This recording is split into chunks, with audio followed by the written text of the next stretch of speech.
Welcome to Houston Sports Talk with your host, Robert Land. Thanks for checking into the best Houston sports podcast, now part of the Bleav Network. Joining me is my co-host, Stephen Kerr, 65 plus years in sports journalism between the two of us. So you're in very good hands. And later in the show, we're going to look at Astros potential trade targets as the deadline quickly approaches next week. But first, it's the first few days of Texans camp, Stephen, and Texans preseason starts at just a week from Thursday. Is this the most anticipated Texan season since their first one, do you think? You know, I would say yes, maybe by an eyelash over the 2012 season, maybe 2013, one of those two. But, you know, I think, Robert, just because of what the Texans did last year, that was so unexpected. And you couple that with the acquisitions they made in the offseason that got, a lot of Texans fans even more excited. I'd almost put that in front of one of those other two, the 2012, 2013. Maybe not. I would say the original season, the first one, probably still is number one, just because, we knew they were going to be an expansion team. They probably wouldn't be very good, but just the fact that football was returning to Houston for the first time in 5-6 years. I would say that is still number one, but this training camp has got to be right behind it. Well, the thing about 12 and 13 is the team was really good, obviously, but how excited can you be about a Matt Schaub-led team compared to C.J. Stroud?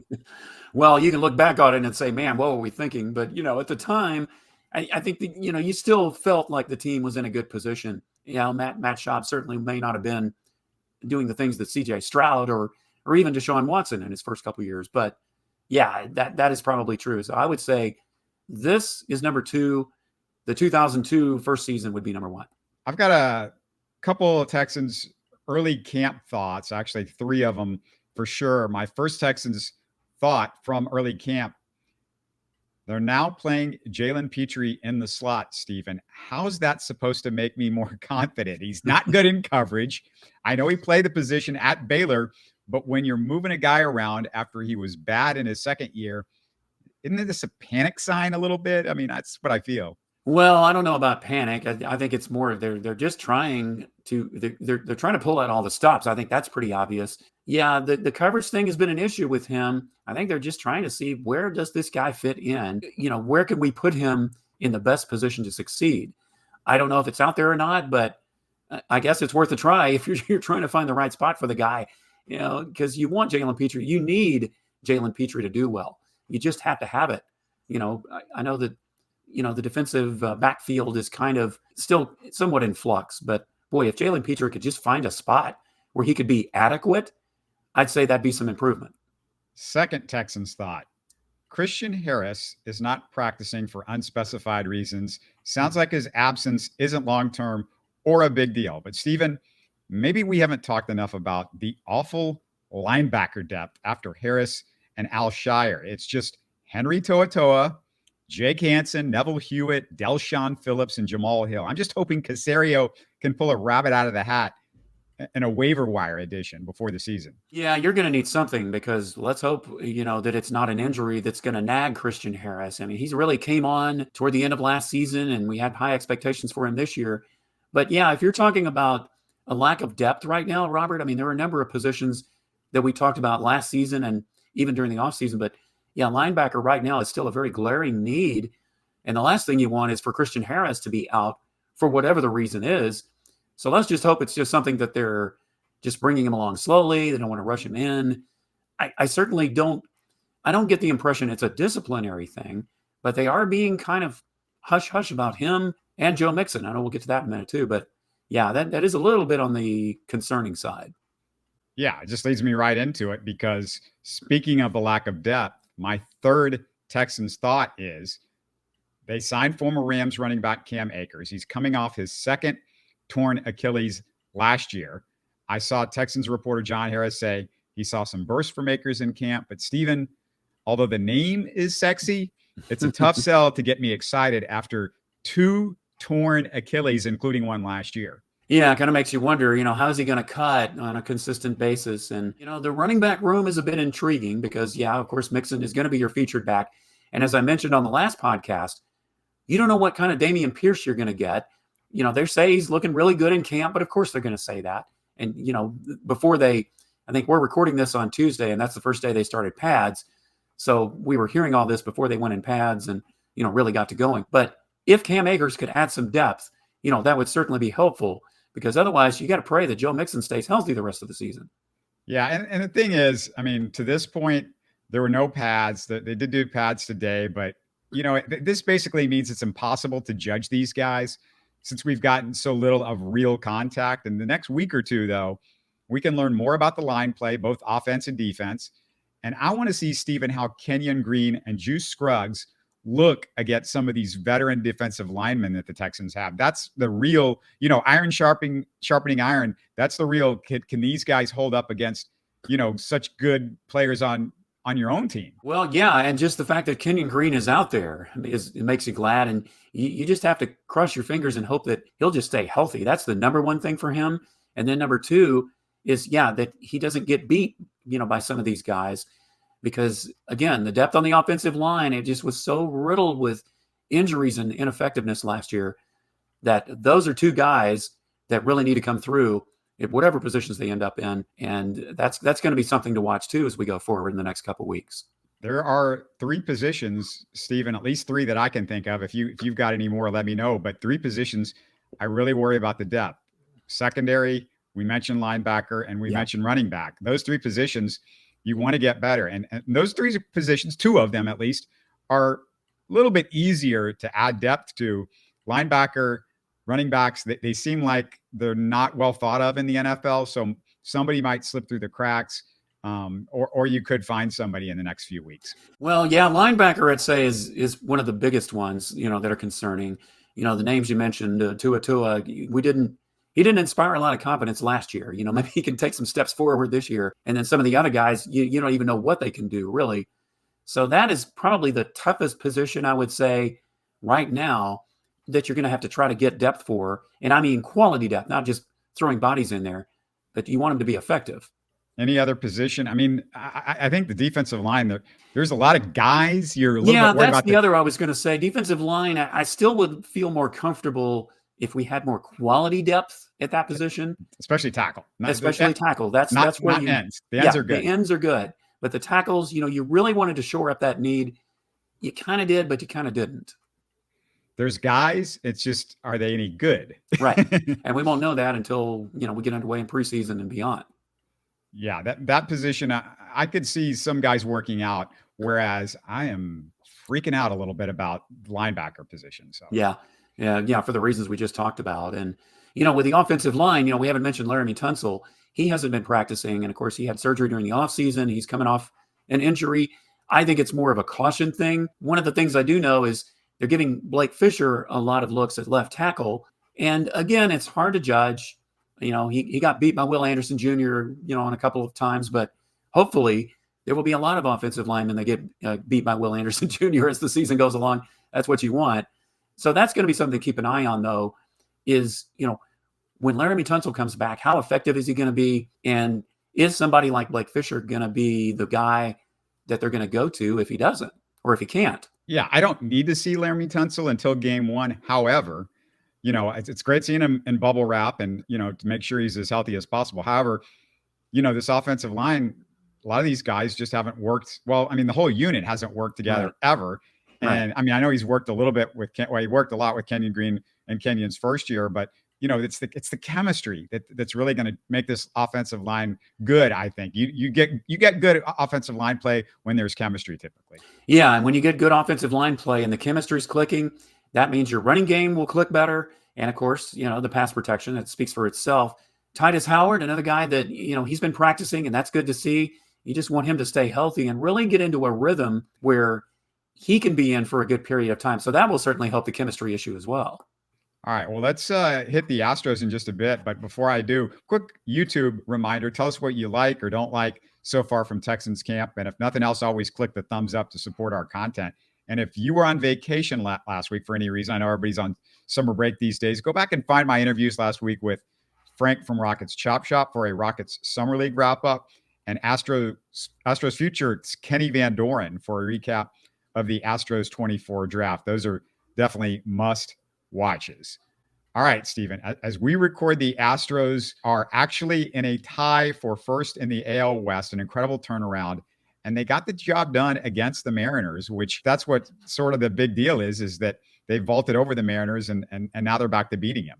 Yeah, that's a good thing to see. And it's just amazing the turnaround. I know we've talked about it quite a bit since June 1st. I think the Astros have the best record, certainly the best record of anybody in the AL West. It's not even close. I think they're the only team over 500 in the AL West. So that's a lot of the reason. And that's going to be a big deal if the Astros can hang on and win the division, get in the playoffs, is beating teams like Seattle. Now, they lost the opening game to the Oakland A's, so you're like, okay, you don't want to win 2 out of 3 in Seattle and then go into Oakland and then lose a series against a team like the A's. I mean, that's the kind of thing that'll set you back. So they've got to keep winning the games that they're supposed to win and then beating the teams, the good teams like the Mariners and others, the Orioles, Yankees, whomever else that you face. The Dodgers series is going to be a big series to look forward to, Robert. That's going to be at home. So, yeah, the fact that they're beating teams like the Mariners in their own division, that's going to be a big deal if they're going to hold on to first place. Yeah, every time you lose to the Triple A's, it just feels like it's like in the NBA if you lost to a G League team. I know it's baseball, but still, they're just so bad. And especially Oakland, that atmosphere. Yeah. It's basically like you're playing in somebody's backyard. There's like 6 people out there, just looking over the fence going, oh, there's a baseball game going on here. What's the deal? Well, and that's why it's so infuriating, when like they get shut out by the A's in the first game there 4-0. You just go, look, these are teams that you're supposed to be beating. So you just don't want them to start stubbing their toe in the wrong places because, games like that, Robert, especially as close as the race is right now, games like that can come back to haunt you in game 160 or 161 or 162, the last day of the season. All right. I am not sure I've heard any Astros fans or media excited about the return of Aledmys Diaz. He's looked as washed up as Jose Abreu and the just released Martin Maldonado. Remember him from the yesteryear. I keep asking the question, Stephen, why aren't they just platooning Singleton and Dubon at first base? I don't get this. I'm like, Dubon can play first base a couple of days a week against lefties and still be your backup to Altuve or Payne. I mean, and he's been barely used. And is that the backup to Altuve and Pena and Bregman? Yeah, as far as first base is concerned, I know Aledmys could play first base if he needed to. I mean, I think this is more of just another guy that can play multiple positions, kind of like you mean Dubon could play first base? Yeah, he has played first base. Dubon, but I'm talking about Diaz as well. Could probably sub there if he had to. I'm not so concerned about him playing first base. Well, he is. He did play there yesterday. Yeah, he did play on the first game there. Yeah. I just, I don't know. I mean, it's like they're trying to draw straws to see who can really shine at first base. And honestly, I don't know that you're not going to get a Vlad Guerrero type performance or Alonso or any of these guys from the group that you have right now. You're going to get adequate performances from Singleton, and Dubon certainly has proven that he can do it. So yeah, I don't understand why we're grabbing at straws here to see who's going to get the most playing time. Diaz, I think, as I said, is just more of a depth issue. He might take the spot of a Gray Kessinger or someone like that. The biggest question for him is, can he stay healthy? Singleton's been a quality first baseman against righties. It's a lefty. I mean, he's if you look at his numbers against righties, you take that. Yeah, you would take it. And his defense is really, I'm telling you, his defense has been something. He's made some incredible defensive plays at first base that Abreu certainly wasn't making. And I'm not even sure Dubon, he's done adequately defensively. But I've really been impressed with Singleton's defense at the position. Yeah, it seems like the more time he's got to play, like he struggled a little bit when he was having to split it with Abreu. But the more time he gets out there, the more comfortable he gets. And whenever he's gotten multiple games in a row, like he did when Abreu was back in the minors or, recently, it just seems like he's played pretty well.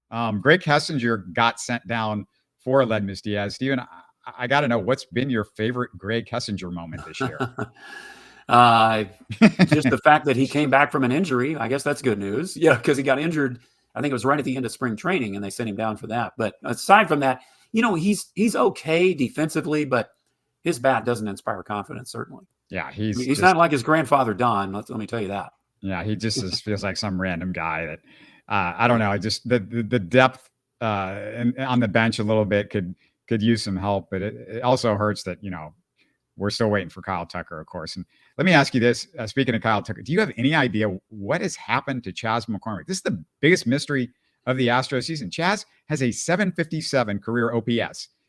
And right now, it's Maldi-esque at 571 this year, Stephen.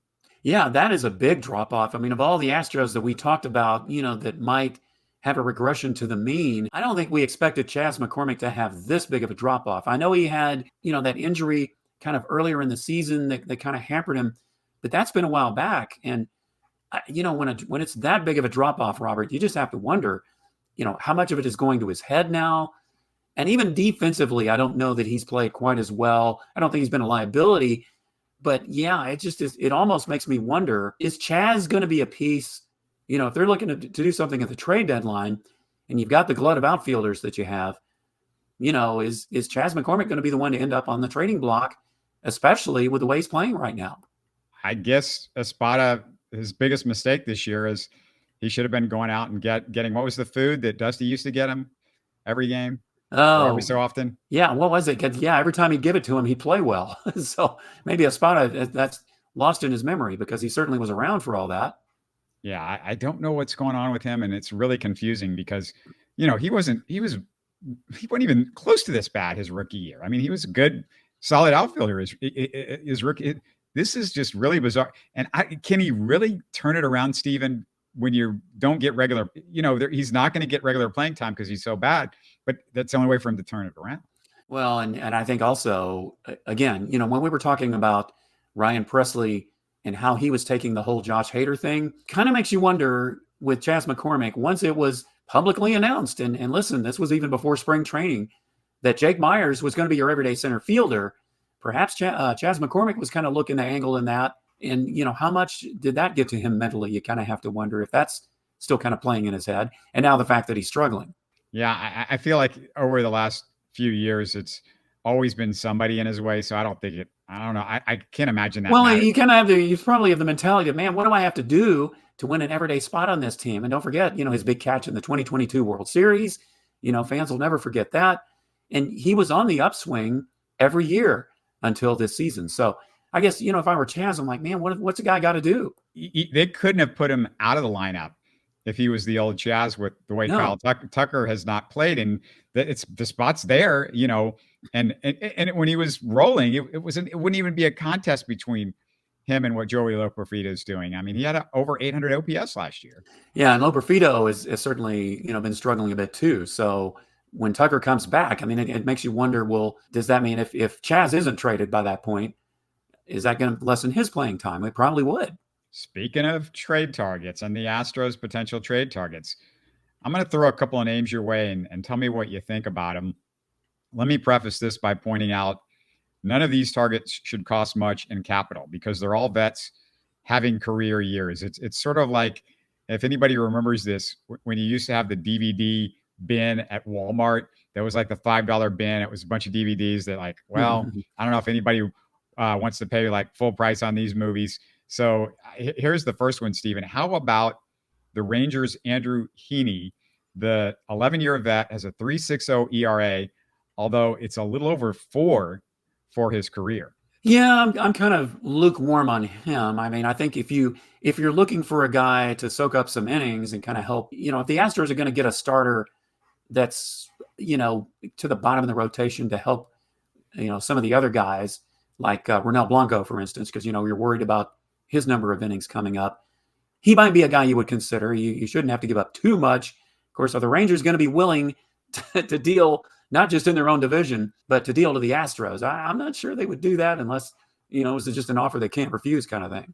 Yeah, there's another Ranger that I might throw out there a little bit later, but let's stick to the bargain bin guys to start with. And what about White Sox starter Eric Fedde? Am I saying that name Fedde, right? Yeah, I believe that Fedde is correct. Yeah, I might go for Fedde. And I know there's another guy, Garrett Crochet, that I know that has been talked about. And a lot of people aren't really high on him, but he seems to have come on in the last few weeks. But Fedde is a name that, yeah, I would definitely look at someone like Fedde if you're talking about getting a pretty good quality starter in there. Yeah, he's a 7-year vet, but he's another one of those guys, again, having a career. 2.98 ERA right now, even though his near 5 ERA, if you look at your baseball reference numbers, that's his career ERA is near 5. Well, and that's the fact that he's having that good of an ERA this year is pretty impressive considering the team he's playing for is so bad. So you have to kind of look at that. All right, here's another guy in the division. What about Angels lefty starter Tyler Anderson? It's another vet having a career year. ERA 2.91 compared to his 4.18 over the course of his career. Yeah, he's a guy that I definitely was eyeing when I started hearing the trade talks. And now I don't have, the club control numbers in front of me for some of these guys, Robert, but of course that's going to play an issue in it too. If you're looking at for a guy just for this year, you don't want to give up too much. So, but a guy like Tyler Anderson, I would definitely look at him. Another guy who's rehabbed himself is Tigers starter Jack Flaherty, 3.13 ERA. It's his best mark since 2021. He might be one that he's kind of under the radar, kind of a name that I haven't heard too much about, or at least as far as being in trade talks. But I would say we'd have to take a look at him too. And how about some expensive options? This is a different category of guys, but what about vets like Max Scherzer or Blake Snell, who's actually, the numbers look bad overall, but he's pitching back to the old Blake Snell recently. Max Scherzer, a definite no. No, I mean, look, I know he's a veteran. He's been around a while, but I'm too afraid of his injury history. I don't feel like he could hold up the rest of the season and into the playoffs without being out at some point. And Blake Snell, I mean, we talked about him before the season. We kind of wondered, are the Astros going to go for somebody like him? Well, they didn't. So I definitely don't see that. That's more of a pipe dream. I have focused on pitching because, frankly, I don't care about the offense right now. I think pitching is the absolute priority. I mean, we talked about it, I Bleav, last week, how we're starting to see some signs with Ronel Blanco of slippage. We don't know how Spencer Arrietty's going to handle this first full season in the majors. We'll see if Hunter Brown can keep all this stuff up. But what do you think, Steven? Is it worth going out and spending any real capital on a first baseman unless it's just some guy that they see no future in the minors? Well, I don't think so, Robert, because first of all, I don't think the Astros have enough of the assets to compete. We're hearing the names like Pete Alonso and Vlad Jr. And I mean, you're not going to get those guys when you've got plenty of other teams whose farm systems are so much better that are going to just outdo you for those. So I just don't think, I mean, sure, you'd love to have them on your team, but I don't think those are realistic guys to talk about because I just don't think you have the assets to compete. And honestly, with the first base, I mean, we've already talked about it. I think it's as good as it's going to get this year. Now, if you're looking down the road, see who is available in free agency next year, you might think about it. But yeah, the biggest need right now is pitching. And the less you can give up for it, the better, just because you don't know when is Justin Verlander going to come back. You don't know when or if Luis Garcia is going to come back. You're almost pretty sure Lance isn't going to come back this year. So yeah, that is the biggest need. And so the question is, what can you give up for a guy that may not be, say, a number one ace, but a middle or back of the rotation guy that can be effective and at least soak up some innings and give guys like Ronel Blanco some rest? Did I miss a name at all of any guys that you thought of?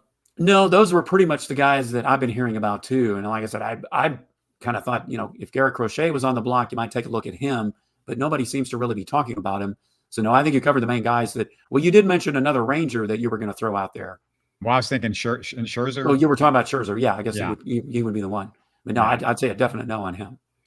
Yeah, I just, the thing about this trade deadline is it's just hard for me to get excited because you're not getting somebody that's really a game changer. It's just trying to find guys that can get you to the finish line a little bit here because it's going to be hard to piece this pitching staff together for a playoff run. Yeah, it really is. We talked about it. I think you even asked me last week, Robert, can we win the division with what we have now? And, my answer, of course, was, yeah, I think we can win the division. But if you want to get deep into the playoffs, you can't afford to stand pat. I don't care if Luis Garcia comes back. I don't care if Justin Verlander comes back. You don't know what you've got with these guys and how deep can they get you, A, into a game, and B, into the playoffs. This AL West division makes me think of Bill O'Brien's legendary quote when he, talked about or was asked about the 9-7s, and he said 9-7 is not the bar. 9-7. Well, in this division, I think 9-7 is the bar. Well, it has to be because that's all you've got right now. Look, the Astros, the fact that they're 4 or 5 games over 500 is amazing considering where they were at the beginning. But I think at this point in the season, unless they or somebody just really catches fire and they end up, winning way above what we're looking at now. Yeah, a 9-7 type team is probably going to win the AL West. And if that's the case, well, you get in the playoffs. Yeah, it's modern baseball for you. And, and the thing about baseball is look at some of the wild card teams that have made it in. You kind of look at, what the Phillies in 22, they win 88 games. They get in, they get to the World Series. I think it's more apt to happen in baseball. Football, you can't really grade it because you're talking one game. But in baseball, in a full series, you get a hot wild card team getting in, anything can happen. So I think it's more realistic that a team that's in a weak division like the AL West could still get to the World Series if they get hot at the right time and they have the right pieces in place. What did you think of Billy Wagner's Hall of Fame speech this past weekend, Stephen? Did you enjoy that? Well, I've been inventing that in my mind for the last several years, just like you have, Robert. And yeah, I keep waiting for that speech to happen. And I'm sure Billy has written and rewritten it at least 100 times. So yeah, maybe it was the speech he gave, when Will Wagner, it keeps getting promoted in the Astros system. Maybe he gives speeches for that. Yeah, Will Wagner, just he's played better and better as the year, he had a little bit of a slow start. He's played better and better. Worth noting also, Zach DeCenzo, who might be and probably is the heir apparent to Alex Bregman, just got moved from AA to AAA. Even though his AA numbers weren't great, he had missed most of the season with an injury. I think he played like in something like 20-something games in Corpus.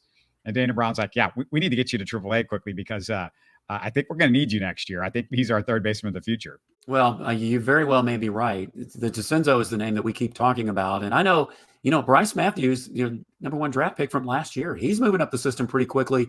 You kind of wonder if he keeps on the trajectory he's going, will we see him next year or at some point next season? Now, I've got a question for you, Robert. When you're talking about the trade deadline, Pedro Leon has played pretty well this season. It seems to be finally catching the eye that we kind of kept waiting for. Would he be a possible trade piece if the Astros are going to try to get some pitching? What do you think about that? I think Dana Brown more or less said as much, didn't he? And the other thing is, I feel like they're almost like keeping him in AAA as to not ruin his. It's like, it's the old like, I've got these cool comic Superman and Batman in the original package, but if I take it out, it totally loses the value. And I think that's why I say that, because that's exactly what I've been thinking. Is because he's played pretty well most of this season. The Astros have certainly had some opportunities to bring him up. You brought up Trey Cabbage, multiple times. You brought up Joey Loperfido multiple times. Pedro Leon, not so much. And it just makes you wonder, are they saving him for a possible trade piece? So that's why I asked the question. It's also important to note that maybe Chas McCormick deserved to be sent down, and they could have brought up Pedro Leon if they did that.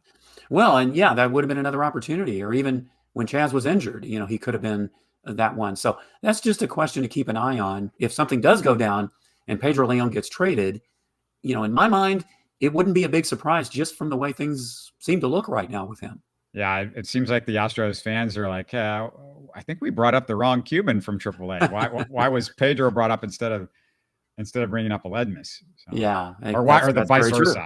Yeah, that's very true. Now, Pedro Leon, I think they're looking at as more of a bona fide center fielder, but he has played some first base. They were grooming him at first base last year. So yeah, it's just interesting. Well, the big thing is it just allows you to play more Dubon at first base if Leon was brought up, because he's another outfielder that you got.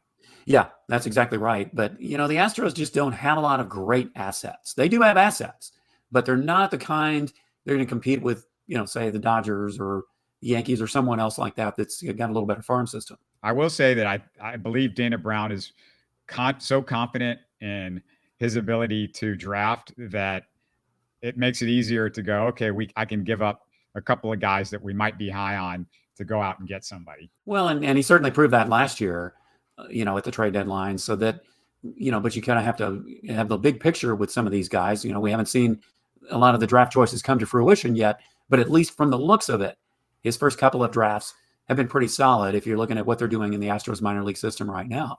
Anything else that you got for this one, Stephen? Any more Astros thoughts, the current team, or just you mentioned down the road the couple of big series coming up?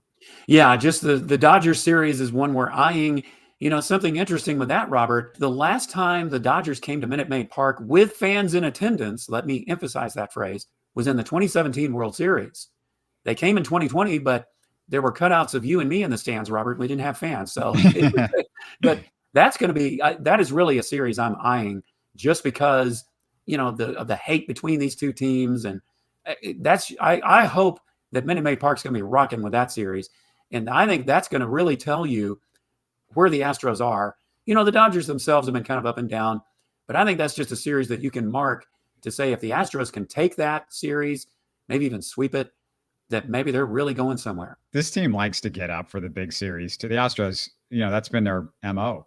Yeah, it has been. And that's why I almost cringe when they play teams, like the A's, because they're just so likely to stub their toe against those guys. I mean, they've done pretty well against teams they should beat throughout most of the season, but they have stubbed their toes against teams like Oakland. I'm wanting to see them play more teams, like the Dodgers and the Orioles, teams like that. So, yeah, I'm really excited about this series coming up.